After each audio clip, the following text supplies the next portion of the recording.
La mente humana no solo es compleja, también es profundamente misteriosa.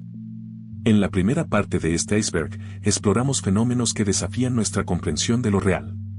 Y como les gustó mucho y pidieron una parte 2, por supuesto que la iba a traer para ustedes, abarcando los casos que no incluyen aquella entrega, que de por sí son bastante interesantes. Desde trastornos, síndromes y experiencias mentales que parecen sacados de una novela de terror psicológico. Fenómenos reales, documentados y tan inquietantes que muchos preferirían creer que no existen. Sin más que decir, comencemos. Continuamos descendiendo hasta el nivel 5. Perder una extremidad es un trauma devastador, pero para el cerebro, la batalla apenas comienza. El síndrome del miembro fantasma es una condición un tanto cruel en la que personas amputadas siguen sintiendo vívidamente el miembro perdido, desde su forma, su peso, su movimiento e incluso el dolor. Lo más desconcertante es que no se trata de una simple ilusión, sino de una manifestación tangible de cómo el cerebro construye la experiencia del cuerpo. La corteza somatosensorial, encargada de representar cada parte del cuerpo en el cerebro, no elimina automáticamente el registro del miembro amputado, en cambio, sigue activa, enviando señales como si la extremidad aún estuviera allí. Esas señales pueden volverse tan intensas que provocan sufrimiento real, incluso en la nada. Hay casos documentados donde la persona siente que su miembro fantasma está doblado de forma antinatural, atado o quemándose, y es incapaz de aliviarlo.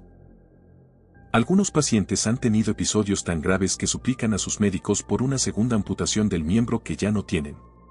Incluso en algunos experimentos, se ha demostrado que personas con miembro fantasma pueden sentir toques cuando se les acaricia la mejilla, como si su cerebro hubiera reasignado esa zona para reemplazar el mapa del miembro perdido. Precisamente para aliviar estas sensaciones, se ha desarrollado la terapia del espejo, una técnica ingeniosa donde el paciente coloca su miembro intacto frente a un espejo, creando la ilusión de que el miembro amputado ha reaparecido. Al mover la extremidad real, el cerebro interpreta que el miembro fantasma también se mueve, lo que puede aliviar el dolor y las sensaciones de parálisis, demostrando el increíble poder de la percepción visual sobre la experiencia corporal.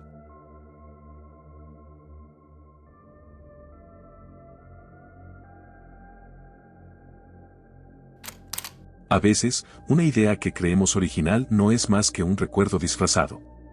La criptomnesia es un fenómeno psicológico en el que una persona recupera información de la memoria sin reconocerla como tal, creyendo que se trata de algo nuevo y propio. Es decir, cree estar generando una idea nueva, cuando en realidad la ha tomado de algo que ya había visto, leído o escuchado en el pasado.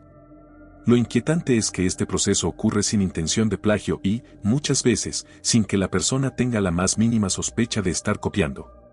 Uno de los casos más famosos es el de Helen Keller, la niña sorda y ciega que sorprendió al mundo con su capacidad de aprendizaje. A los 11 años, escribió un cuento titulado The Frost King, pero tiempo después fue acusada de plagiar The Frost Fairies, una historia dentro del libro Birdie and His Fairy Friends, publicada por Margaret Canby décadas antes. Ellen no recordaba haberla leído, pero investigaciones revelaron que probablemente su institutriz se la había narrado años atrás, y su mente la recuperó como si fuera propia. El escritor Robert Louis Stevenson también afirmó haber soñado con el argumento del extraño caso del Dr. Jekyll y Mr. Hyde, sin recordar que años antes había leído sobre el concepto de la dualidad del alma en ensayos filosóficos, lo cual en pocas palabras, es la creencia de que una persona posee dos tipos distintos de alma, a menudo una asociada con el cuerpo y sus funciones, y otra que es libre y puede existir separada de él. A todo esto, la criptomnesia plantea una pregunta profundamente inquietante: ¿cuánto de lo que creemos que somos, realmente es un invento nuestro?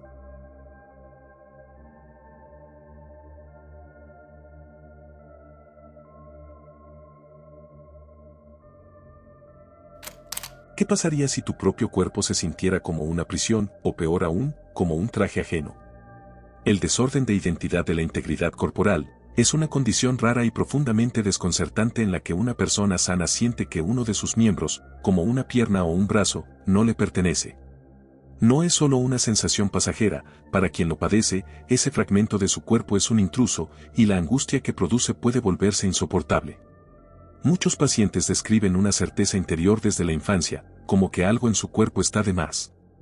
Algunos intentan ignorarlo, otros buscan terapias, pero hay quienes, desesperados, llegan a provocar accidentes para que les amputen el miembro incorrecto.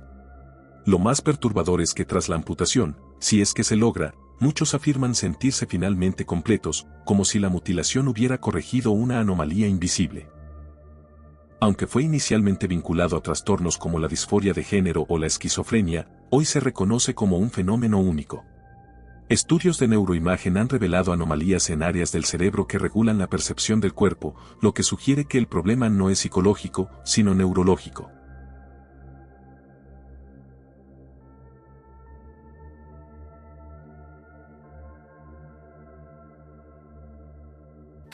¿Alguna vez te has detenido a recrear en tu mente el rostro de un ser querido, un recuerdo especial o un lugar que amas? Para una parte de la población, esta experiencia vívida e interna es completamente ajena, literalmente no pueden hacerlo, ya que sufren de afantasía, que es la incapacidad para generar imágenes mentales. Quienes la padecen no ven nada en su mente, ni rostros, ni recuerdos visuales, ni tampoco escenarios ficticios. Todo es oscuro, aunque comprendan lo que deberían imaginar. Lo inquietante es que muchos no saben que tienen afantasía hasta bien entrada la adultez.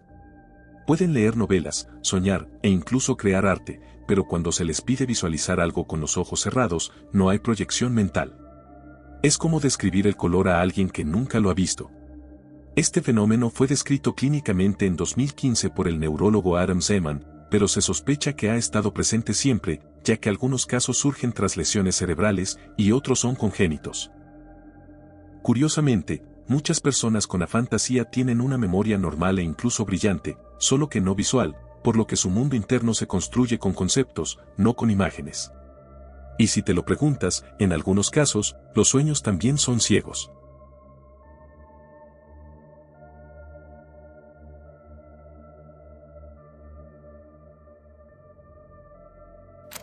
Mientras una mujer experimenta la asombrosa transformación del embarazo, su pareja podría estar viviendo un viaje paralelo, sintiendo náuseas, antojos y hasta dolor abdominal. Y no es imitación, el síndrome de la cobada, también conocido como embarazo simpático, ocurre cuando un hombre, generalmente la pareja de una mujer embarazada, empieza a experimentar síntomas físicos y emocionales similares al embarazo, desde náuseas, aumento de peso, dolor abdominal, cambios de humor e incluso antojos. No es una burla ni una exageración, es un fenómeno real, documentado y profundamente desconcertante. Aunque no existe una causa única, se ha observado que suele presentarse en hombres emocionalmente involucrados en la gestación. En culturas tradicionales, incluso se han desarrollado rituales donde los hombres simulan el parto mientras sus esposas dan a luz. Sí, así justo como lo acabas de escuchar.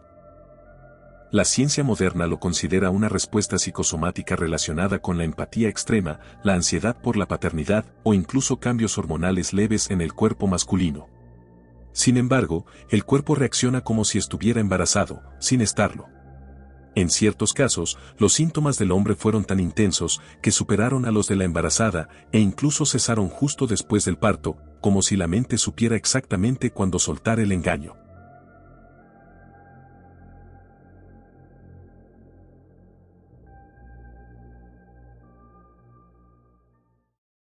Y seguimos con el nivel 6. Imagina mirar una cuchara y no tener idea de qué estás viendo. No porque no la conozcas, sino porque tu cerebro ha perdido la capacidad de reconocerla. Eso es la agnosia visual de objetos, un trastorno neurológico raro en el que la persona puede ver con claridad, pero no identificar lo que observa. No hay ceguera ni daño ocular, el problema está en cómo el cerebro interpreta la información visual.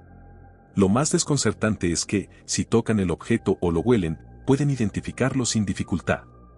Uno de los casos más conocidos es el descrito por el neurólogo Oliver Sacks en su libro, El hombre que confundió a su mujer con un sombrero. El paciente, un músico que podía ver perfectamente y describir detalles visuales como formas o colores, era incapaz de reconocer rostros, objetos cotidianos e incluso su propio reflejo. En una ocasión, al terminar una consulta, intentó ponerse su sombrero, pero en realidad era la cabeza de su esposa.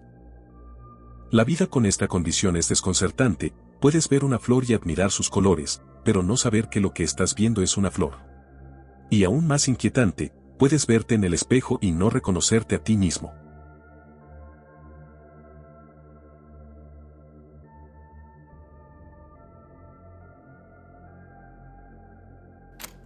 Hay momentos en los que el mundo se siente irreal, pero para quienes sufren el trastorno de despersonalización, esta sensación se convierte en una prisión. Se trata de una alteración disociativa en la que la persona experimenta un desapego extremo de sí misma, como si observara su vida en tercera persona, atrapada dentro de su cuerpo como un espectador. Su voz suena ajena, sus movimientos se sienten automáticos y su rostro frente al espejo es desconocido. Lo más perturbador es que, a pesar de la sensación, la persona no pierde el juicio, sabe que lo que experimenta es irracional, pero no puede dejar de sentirlo.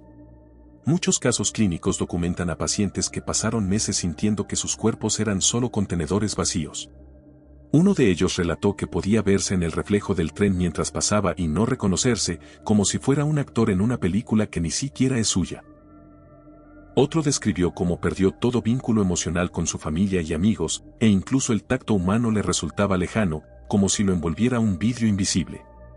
Lo que agrava el cuadro es que, a diferencia de otras afecciones, aquí no hay alucinaciones ni delirios, el sujeto es perfectamente consciente de que algo en su percepción está desconectado, lo cual provoca una angustia existencial profunda.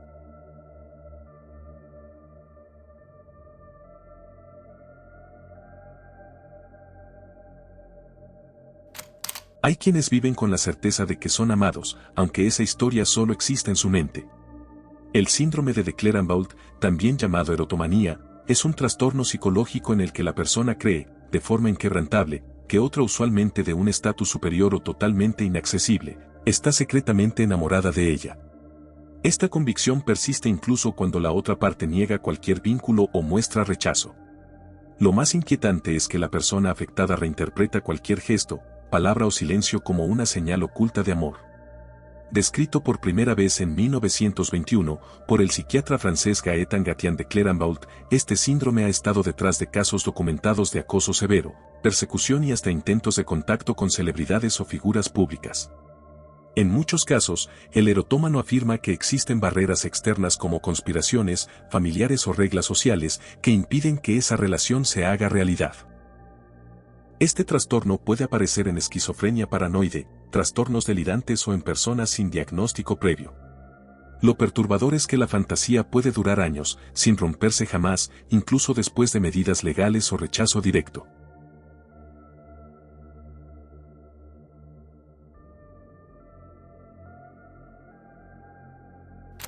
Imagina caminar por la vida sintiendo que tu cuerpo no te pertenece, que tus acciones son guiadas por una fuerza invisible y que tus propias emociones son ajenas. Esto es el síndrome de la persona autómata, un estado mental en el que el individuo experimenta una desconexión total con su cuerpo, sus emociones y su entorno. Aunque está físicamente presente, siente que actúa en piloto automático, como si fuera un espectador de su propia vida o un robot programado para cumplir tareas sin alma ni voluntad. Las personas que padecen este trastorno relatan que su voz no les pertenece, que sus pensamientos no son suyos o que su cuerpo se mueve sin que ellos realmente lo sientan. Es una forma extrema de despersonalización, donde incluso el reflejo en el espejo puede parecer ajeno. A menudo aparece como un mecanismo de defensa del cerebro frente a traumas intensos, ansiedad extrema o depresión profunda. Pero en algunos casos, su origen sigue sin explicación, y lo más perturbador es que quienes lo viven no pierden la conciencia de lo que les ocurre, lo que aumenta la angustia. Saben que algo está mal, pero no pueden volver a sentirse como antes, incluso algunos pacientes afirman vivir durante años sintiéndose como sombras de sí mismos. Y lo más inquietante, es que muchos no se atreven a contarlo, por miedo a ser tildados de locos o de no ser escuchados.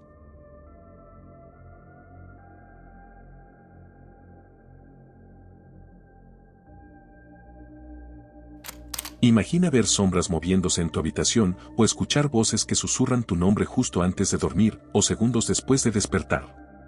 Pero no estás soñando, las alucinaciones hipnagógicas que ocurren al quedarse dormido y las hipnopómpicas que son al despertar, son experiencias sensoriales intensas que el cerebro interpreta como reales. Aunque son breves, suelen ser vívidas, aterradoras y profundamente confusas. La persona puede ver figuras oscuras, sentir presencias, escuchar ruidos sin origen o incluso experimentar movimientos inexistentes. A diferencia de los sueños, estas alucinaciones ocurren cuando la mente aún conserva cierto grado de conciencia, y por eso resultan tan perturbadoras, porque el entorno parece real, pero algo no encaja. Algunos sienten que alguien los observa, que algo sube a la cama o que sus extremidades no les responden. Muchas veces estas visiones se presentan junto con la parálisis del sueño, lo que amplifica el pánico. Aunque no siempre son indicio de una enfermedad, su presencia repetitiva puede estar ligada al insomnio crónico, al estrés extremo o a trastornos neurológicos. Pero lo más inquietante es su universalidad, ya que miles de personas, en distintas épocas y culturas, describen escenas casi idénticas, sin haberse conocido jamás.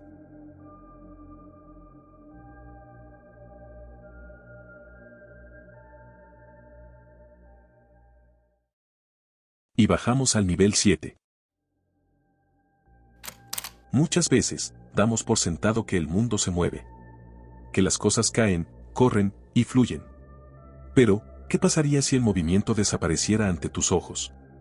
La akinetopsia, también conocida como ceguera al movimiento, es un extraño trastorno neurológico en el que la persona pierde la capacidad de percibir el movimiento visual.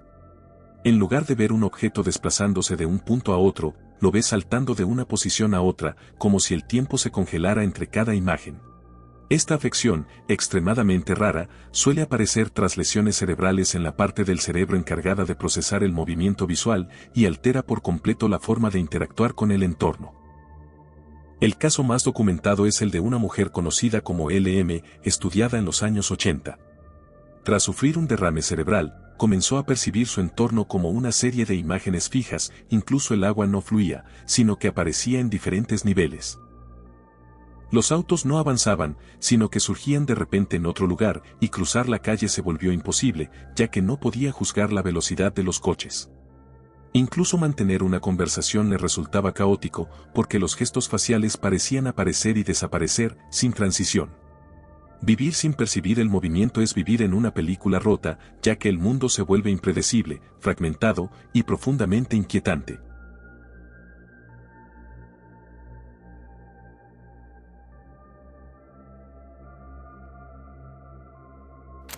El cuerpo puede fallar, pero lo más aterrador es cuando la mente se niega a aceptarlo. El síndrome de Anton, también llamado síndrome de Anton-Babensky, es un trastorno neurológico extremadamente raro en el que una persona completamente ciega, debido a un daño en el lóbulo occipital, insiste con total convicción en que puede ver. Y no solo lo afirma, llega a describir paisajes, personas o movimientos que simplemente no existen. Lo desconcertante es que no se trata de una mentira o negación consciente, el paciente realmente cree que su visión está intacta. En muchos casos, tropieza con objetos, choca con paredes o no reconoce rostros, pero aún así inventa explicaciones que justifiquen lo ocurrido. Incluso algunos afirman que hay poca luz, que olvidaron sus gafas o que están cansados. Esta ceguera cortical, combinada con una confabulación activa, convierte al síndrome de Anton en uno de los enigmas más extraños del funcionamiento del cerebro. Uno de los primeros casos documentados fue el de una mujer de 56 años que quedó ciega tras un derrame cerebral. A pesar de que su corteza visual había sido destruida, insistía en que podía leer el periódico o ver la televisión, y cuando le pedían que describiera lo que veía, ofrecía respuestas vagas, confusas o completamente inventadas sin mostrar duda alguna.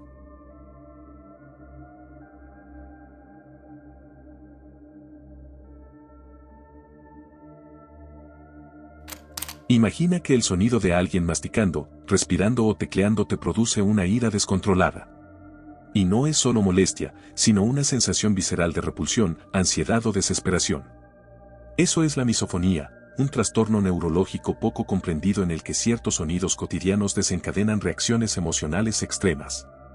A diferencia de la hipersensibilidad auditiva, aquí no se trata de volumen o intensidad, sino de la cualidad específica del sonido, que se vuelve insoportable a nivel psicológico. Aunque no aparece en manuales diagnósticos oficiales, miles de personas en todo el mundo reportan vivir con este fenómeno. Muchos lo descubren en la infancia, al notar que ciertos ruidos les alteran de una forma que nadie más comprende. Un caso interesante que plasma perfectamente este fenómeno, es el caso de una mujer en Reino Unido que no podía permanecer en la misma habitación con su esposo mientras comía, sin sentir deseos de gritar o llorar, ejemplificando el tormento que puede suponer. Otros afirman haber abandonado trabajos, relaciones o familias, simplemente porque ciertos sonidos los empujaban al límite. La misofonía convierte la vida cotidiana en un campo minado de detonaciones invisibles.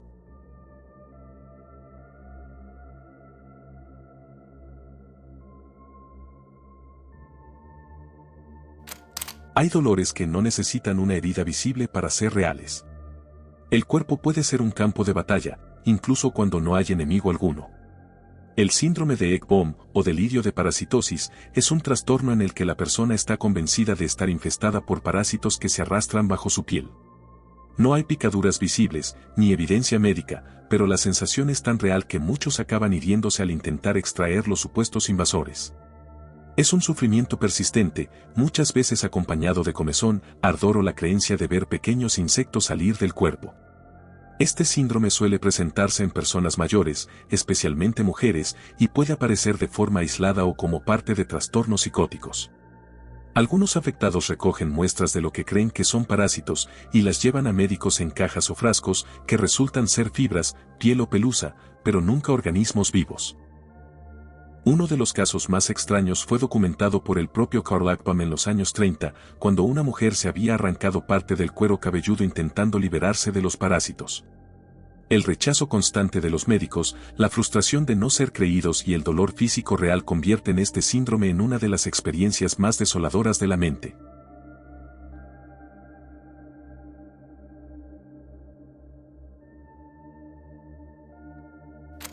No todos los trastornos mentales se manifiestan con delirios o alucinaciones. Algunos se esconden detrás de una sonrisa, de un escritorio o de un cargo de poder.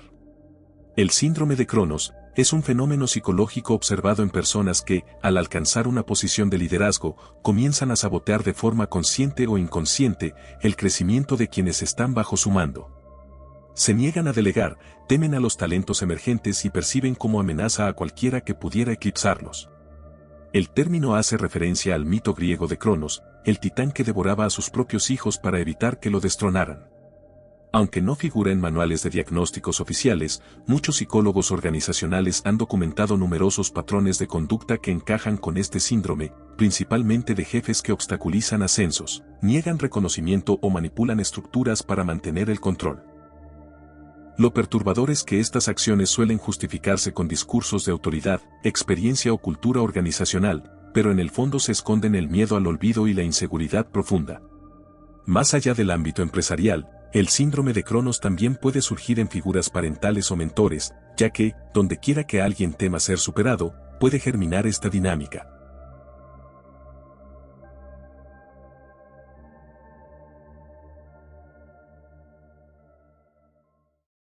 Y descendemos hasta el nivel 8. ¿Qué pasaría si supieras la respuesta correcta a una pregunta simple, pero tu mente te obliga a decir algo absurdo? El síndrome de Ganser es uno de los trastornos más enigmáticos jamás registrados. Quien lo padece, responde de forma incoherente o absurda a preguntas simples, por ejemplo, decir que 2 más 2 es 5, como si su razonamiento estuviera dañado, pero sin mostrar signos claros de deterioro neurológico. A menudo, estos pacientes también presentan síntomas físicos como parálisis, insensibilidad o incluso alucinaciones, todo sin una causa médica comprobable. Fue descrito por primera vez en 1898 por el psiquiatra alemán Siegfried Ganser, tras observar este extraño comportamiento en prisioneros que esperaban juicio. Desde entonces, se ha asociado a entornos de presión extrema, situaciones límite o a personas con alta necesidad de evasión psicológica. El problema es que es tan difícil de diagnosticar como de comprender, ya que no es un acto consciente, pero tampoco una psicosis tradicional. Se encuentra justo en ese umbral donde la mente borra la línea entre lo real y lo simulado, además quien lo sufre parece no querer escapar de la realidad, sino distorsionarla hasta que deje de doler.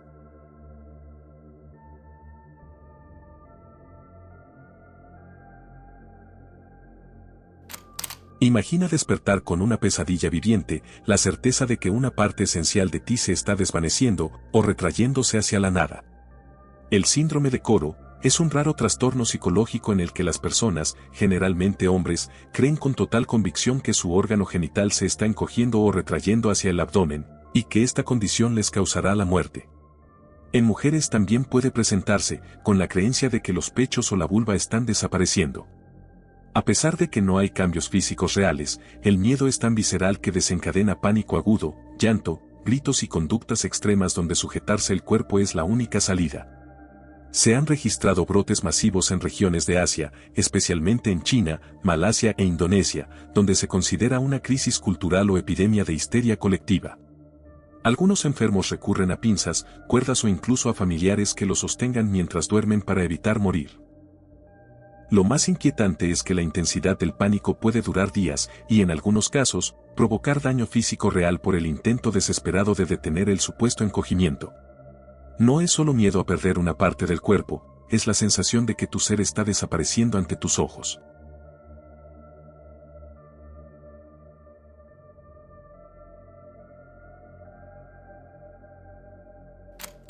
Justo cuando la paz del sueño debería envolverte, un estruendo ensordecedor resuena en tu propia mente.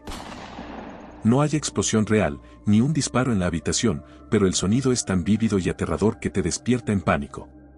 Esto es el síndrome de la cabeza explosiva, un fenómeno neurológico en el que la persona experimenta un sonido abrupto y ensordecedor dentro de su cabeza, justo antes de quedarse dormida o al despertar.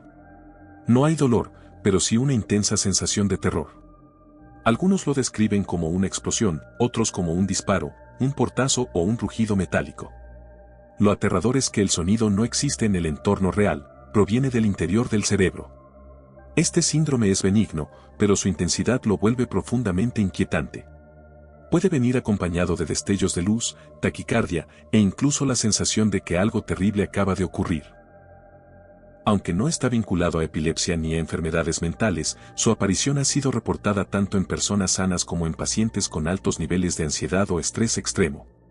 Algunos solo lo experimentan una vez, pero otros lo hacen durante años, y nadie puede predecir cuándo volverá a estallar.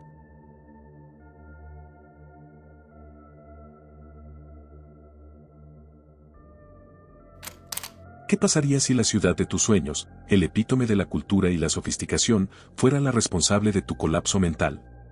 Esto se debe a que algunas ciudades rompen expectativas, pero otras rompen la mente. El síndrome de París es un fenómeno psicológico agudo que afecta en su mayoría a turistas, especialmente japoneses cuando visitan la capital francesa y descubren que no se parece en nada a la imagen idealizada que llevaban. Lo que prometía ser una experiencia mágica se transforma en una crisis nerviosa, como la despersonalización, ansiedad, paranoia, alucinaciones e incluso delirios persecutorios. En casos extremos, algunos visitantes son hospitalizados y repatriados bajo vigilancia psiquiátrica.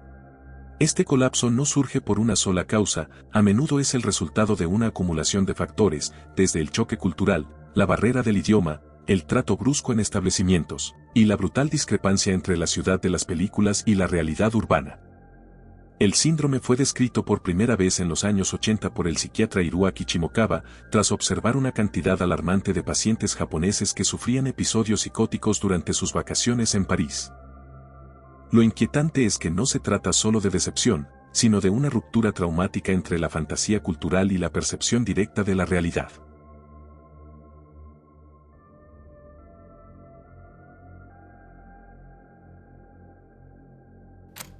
¿Qué pasaría si tu cerebro decidiera, de la noche a la mañana, que debes hablar con un acento británico, francés o chino, sin haber pisado jamás esos países? Eso es exactamente lo que experimentan quienes sufren el síndrome del acento extranjero, un trastorno neurológico extremadamente raro en el que la forma de hablar de una persona cambia drásticamente tras una lesión cerebral, sin que haya aprendido ni sido expuesta en profundidad a ese acento. Este fenómeno ha afectado a personas que, tras sufrir un accidente cerebrovascular, una lesión traumática o incluso una migraña severa, comienzan a hablar con lo que parece un acento extranjero, y este puede ser británico, francés, chino o alemán, dependiendo del caso, y sin ninguna razón aparente. Lo más desconcertante es que la persona no está fingiendo, no se trata de mimetismo lingüístico, aquel fenómeno natural en el que, de cierta forma los seres humanos nos adaptamos a un entorno social y cultural. Este va más allá, ya que su estructura gramatical sigue siendo la misma, pero los sonidos, el ritmo, la entonación y la articulación cambian profundamente. Uno de los casos más conocidos es el de Linda Walker, una mujer británica que, tras un derrame cerebral, comenzó a hablar con un marcado acento jamaiquino. Nunca había estado en Jamaica ni tenía relación con esa cultura, y sin embargo, su forma de hablar cambió por completo y para siempre.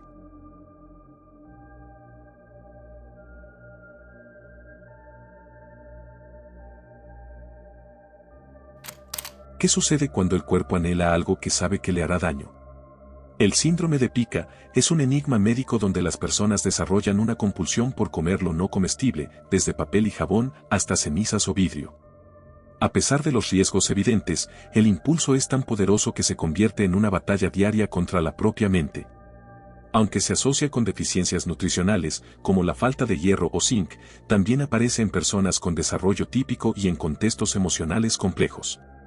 Algunos casos surgen en el embarazo, otros en personas con trastornos del espectro autista o esquizofrenia, y hay registros incluso en niños sin patologías previas. Lo desconcertante es que, en muchos de ellos, no hay una causa médica clara.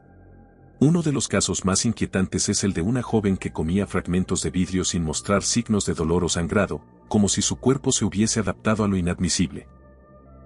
En otro, una mujer llegó a consumir más de 6 kilogramos de esponjas de cocina en pocos meses, describiendo el acto como calmante y necesario. La ciencia aún no puede explicar por qué, en estos individuos, el instinto de supervivencia parece anularse.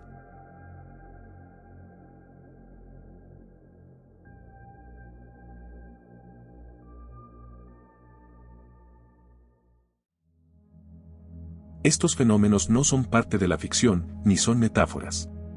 Son vivencias reales, documentadas en hospitales y estudios clínicos, que revelan hasta qué punto la mente humana puede volverse un territorio ajeno. Espero que esta parte 2 haya sido de tu total agrado, y si lo fue, por favor, suscríbete, me ayudarías mucho para poder seguir creciendo y continuar creando este contenido que tanto me gusta compartir con ustedes. Y si estabas esperando esta parte 2 con muchas ganas, dale al pulgar arriba, y comenta si descubriste algo nuevo con esta entrega. Desde acá envío un agradecimiento especial a la maravillosa Tomoyo, quien realizó las espectaculares miniaturas que viste en este video.